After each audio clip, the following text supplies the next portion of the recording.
obviously that sort of primarily Israel has gone off to another trajectory and has to a large extent, I would say, dragged the United States along with that. This particular operation falls, as I think President Macron has said, and several others said, clearly outside international law. And what worries me, even more than the fact that it's outside international law, is that the United States doesn't even pretend it to be within international law.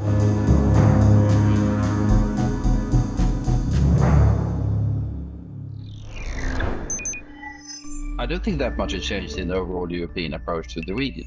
Europe has always been in favor of sort of conflict resolution. I mean, the Palestinian issue, two-state solution, was engaged for a very long time in order to get some sort of accommodation between Iran and the United States on the nuclear file, and then developing the trading relationship with different parts of the region. So I think the essence of the European approaches to the region hasn't really changed.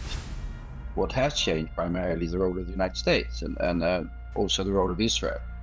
And that has led to a more difficult situation for Europe when it comes to pursuing its long-standing ambitions, be that two-state solution, or be that accommodation or resolution or diplomatic resolution to the Iran nuclear issue, because that's obviously that sort of primarily Israel has gone off to another trajectory and has to a large extent, I would say, dragged the United States along with that. Well, I mean, the UN Charter is quite explicit on what one can use violence between states. I mean, you can do it in self-defense, obviously, or you can do it when you're authorized by the UN Security Council. This particular operation falls, as I think President Macron has said, and several others said, clearly outside international law. What worries me, even more than the fact that it's outside international law, is that the United States doesn't even pretend it to be within international law. I mean, we've seen X numbers of cases in the past where there have been sort of borderline cases when the country making the aggression pretends it's international law. Here they don't even pretend. If you listen to Secretary of War primarily, he's very dismissive on everything that has to do with international legality or rules of war or whatever. And that is deeply worrying, apart from the fact itself. The reality is, of course, that our possibility of influencing the major actors, be that the Americans, be that the Israelis, or be that the Iranians, is distinctly limited.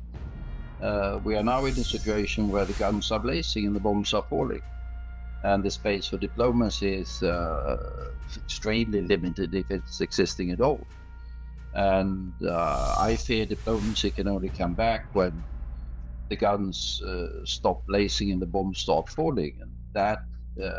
And then let's see if there might be the possibility for Europe to sort of heighten its diplomatic and political presence on these issues. I hope that is the case.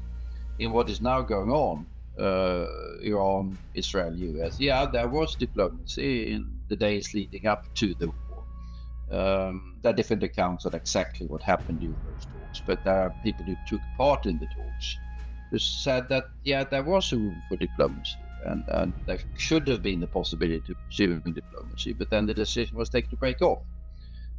I think at some point in time, unavoidably, there will have to be a return to diplomacy. I mean, you can't sort out things just by bombing. I mean, that is a lesson of history that too often tends to be forgotten, so to say. No, I think that is badly. I mean, the Gulf countries were very clear before the war that they were advocating a political solution to diplomacy, and they were warning the Americans, Israelis, to which extent they had a chance, I don't know, but they were warning against the war because they said there's got to be collateral damage, there's got to be ripple effect, there's got to be instability. Now what we've seen the Iranians doing is declare, they say that this is a threat to our survival, which they heard from President Trump, who wants to get rid of everything. And then they have